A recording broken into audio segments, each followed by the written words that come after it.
Hey guys, it's our study and welcome to Comic Space, and today we are talking about a film that for a long time that we haven't talked about. We are talking about The Blade.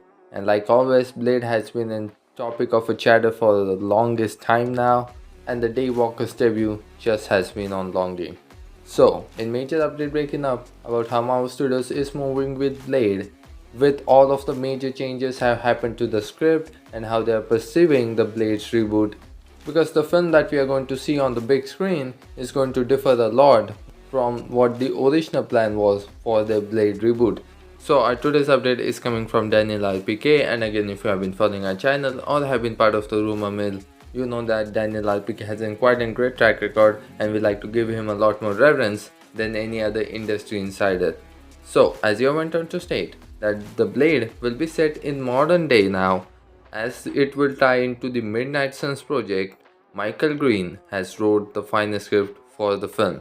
So the first thing first, Blade was supposed to be period film originally when they were just about a month away from to start the production for the film. Then obviously we know how the things went from that. It just went on to delay and delay, bunch of rewrites of the script, and now they have got to the point where Mahershala Ali himself is very good about the script, and Marvel Studios is also moving forward with that. So another major thing, Midnight Suns. We have talked about the Midnight Suns a little bit about. I think it has also been a quite while ago that we have talked about Midnight Suns. So Marvel Studios is indeed developing the supernatural side, which is not part of the main and primary storyline, which is the multiverse saga and Avengers Secret Wars. It differs from that, and it is going to conclude in the project known as Midnight Suns.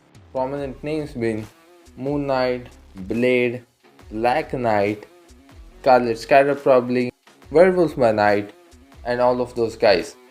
So whenever Blade comes out, and I'm pretty sure the now that release date that we have for Blade for November of 25, it can be getting delayed by a couple months just to free up the space between the projects.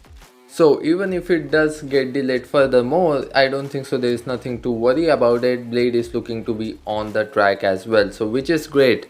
So all of the original elements are cut up from the movie. It was originally supposed to have Black Knight involved in it and have some sort of an angle with Ebony Blade as well. I do believe that they might as well Ebony Blade furthermore and to explore that story as well, but I don't think so. They probably have cut out all of the parts with Black Knight and all of the things.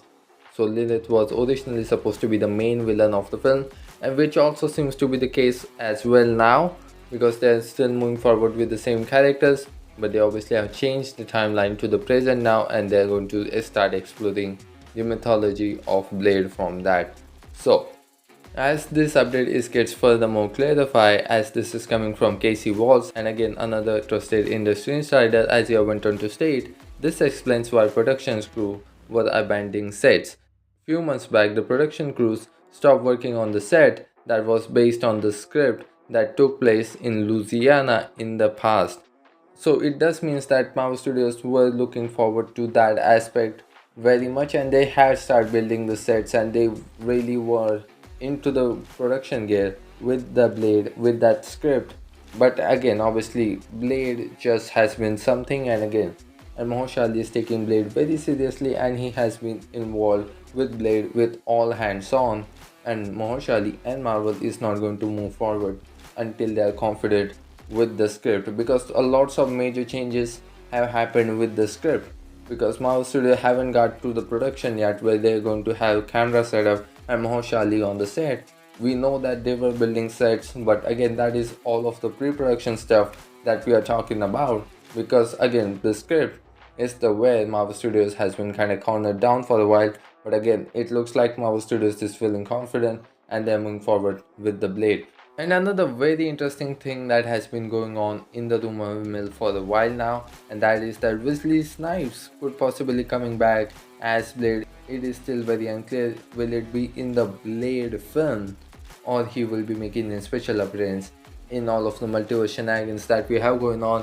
And probably if you look at all those things, it has to be Deadpool and Wolverine and stuff like that with a multiversal aspect involved in it before we head into MCU's reboot of the Blade film. So again, this is quite an interesting thing to look out for sure. but obviously it is just going to be a fun little cameo and not too much to have with the Marvel Studios adaptation of the Blade moving forward.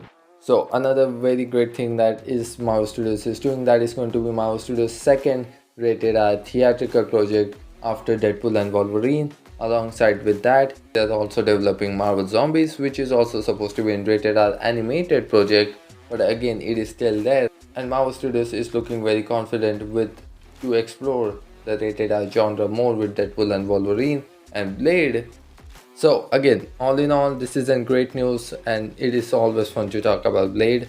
So I think it is time for me to see you guys off. Well, that's it for this video guys. But before you go, you can consider to grab the subscribe button so you don't miss out on any of the latest Marvel or DC update. I'm so glad that you guys got the time to hear me out. Thanks for listening to me. This is your host Ali signing off. See you in the next one.